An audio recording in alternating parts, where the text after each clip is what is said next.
Hello guys, nizere ko meze neza nkuko mpora mbibifuriza. Nitwa Christine Nyirahimana. So uyu munsi tugiye gutekana ibiryo biryoshye cyane. Ibintu turi bukoreshe ni izi karoti n'ibi bitunguru by'umutuku niko nabyita. Turaza gushyiramo ishu, turaza gushyiramo broccoli, ikindi turi bushyiremo ni inyanya zo mu bikopo, udukopo tubiri. Ubwo ufite imbisi wazikoresha. Turashyiramo turmeric, turashyiramo ka paprika gake cyane, turaza gushyiramo ni origino. Mwihangane verine yanjye nyine ubwo ndaza kuyihindura. Ndashyiramo umunyu. Ikindi turi bukoreshe cy'ingenzi ibiharage. So amavuta turi bukoresha uyu munsi turakoresha canola oil, coconut oil, not canola oil. Aba muri iki gikopo, wayabona muri Costco, niho habamo ibikopo binini. Kandi iyo bishizemo naberetse ukuntu icyo mbikoresha ibikopo ntago mbijugunye. So tugiye kurindira amavuta yacashye. Kandi merci beaucoup, merci ku bantu bose bakoze subscribe n'abatarayikora. Mu byubahiro byanyu mwayidukorera mukayisangiza amavideo yanjye n'abandi. Hariya amazi mubona hariya nayo ndi butekemo ubugari. So dukomeze dutezanye imbere nyine twubaka umuryango nyarwanda. Turacyarindire ko amavuta yacashya. Ikindi nibagiye kubereka ni izi poivro. So amavuta yacu yahiye. Tugiye guhera kuri karoti.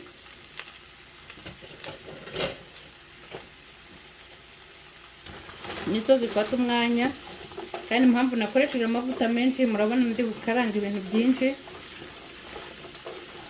Za broccoli nazo zisaba amavuta menshi. So mumbwira ahantu mundebera muri, kandi reka mbashime n'ukuri. Merci ndabashimye byimazeyo. So turahita dushyiramo broccoli. Ibishyimbo byacu biba biryoshye guys.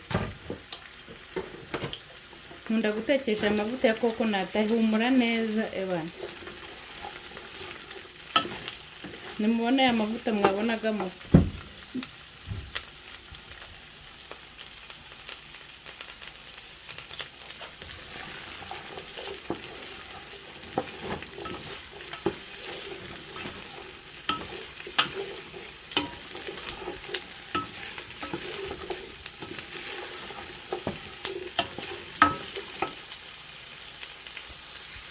Aha tugiye gushyiramo seleri.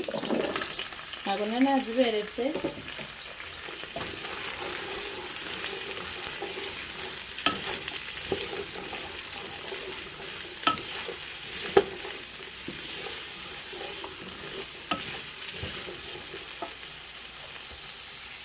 Aha tugiye kubipfundikira iminota mikeya. Ni umwanya wo gushyiramo amashu n'ifu yose.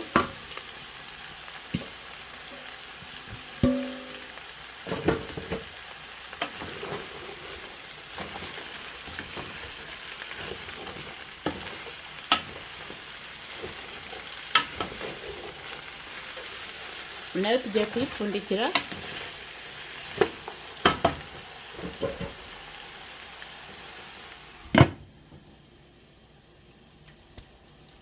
Aha tugiye gushyiramo amazi make cyane kugira ngo bidashirira. Iyi video aho waba uyirebera hose, haba ari kuri TikTok, haba ari kuri YouTube, haba ari kuri Instagram, mumfashe muyisangize n'abandi bantu benshi bashoboka. Nukuri muzaba mugize neza cyane.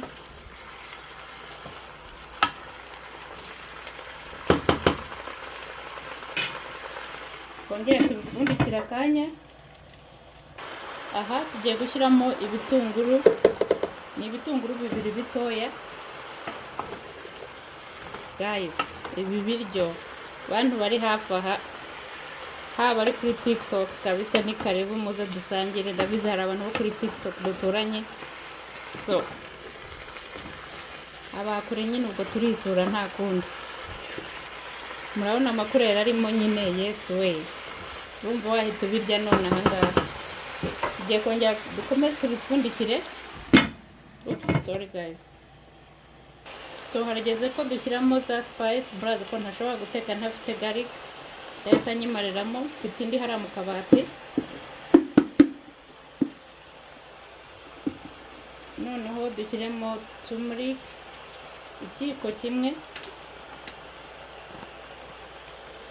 Iki kirahagije. Dushyiremo paprika nayo agace k'ikiyiko.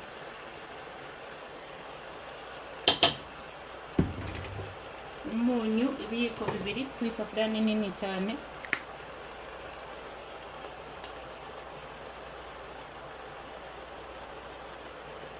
Kimwe, bibiri. Yani munyihanganire, nari maze iminsi mfite akazi kenshi kabisa, niyo mpamvu ntasohoraga amavideo, ariko ubu ngiye kwisubiraho. Iyi origino tugiye gushyiramo ibiyiko bibiri nabyo.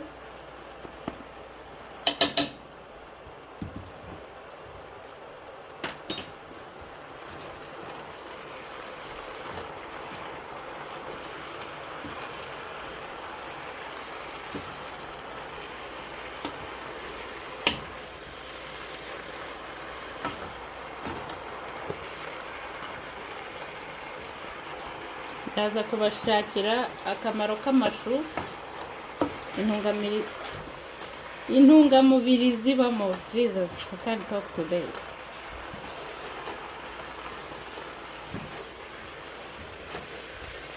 Wow, umuhumuro uri hano guys, wow.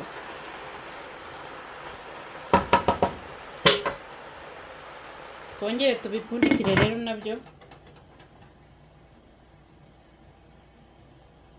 Nari ngiye kwibagirwa kuwavura ahubwo.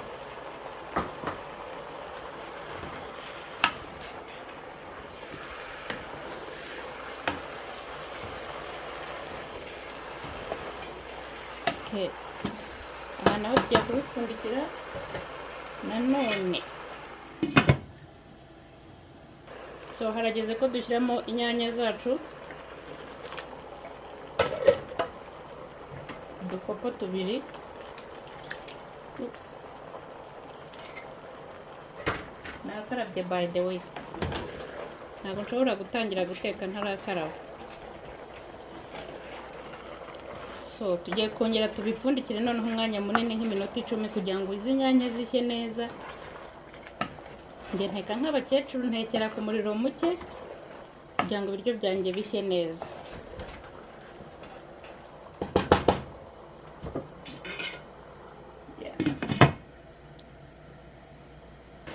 So harageze ko dushyiramo tomato paste cyangwa se sauce tomate.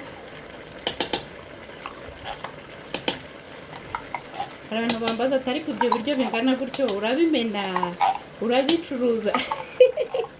Oya, nibyo njyana ku kazi guys. Mba ntekeye nk'icyumweru cyangwa se iminsi 3 ko nkora amasaha 12, so nta mwanya mbona wo guteka. So iyo ntetse gutya nyine biba ari iby'akazi, ntabwo mbimena nta nubwo mbicuruza. So aha tugiye kubiteka tutabipfundikiye kugira ngo umwuka wa sauce tomate uvemo. Nta mazi nigeze nongeramo kuva cya gihe, namwe y'umunyanya akidutekeye. So aha tugiye gushyiramo ibiharage. Niyo mfite ibiryo nk'uko ibishyimbo birimo mboga, ndaza ngateka umuceri cyangwa se nkarara nkutetse, mu gitondo ngashyira muri teremusi nkaba nshiyeho, cyangwa se ngateka ubugari, nabwo biranyorohera nk'uko. Apana kuza njya mu gikoni kabisa, ntabwo ari ibintu byanjye.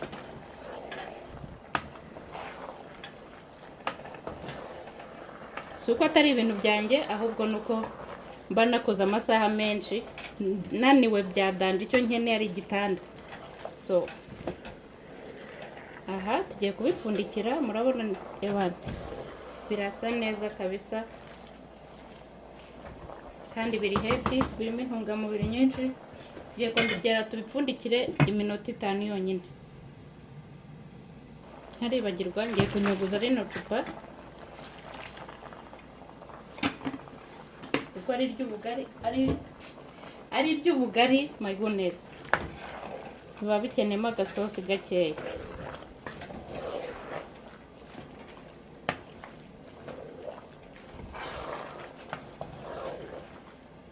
So finalement tugiye kubipfundikira rero.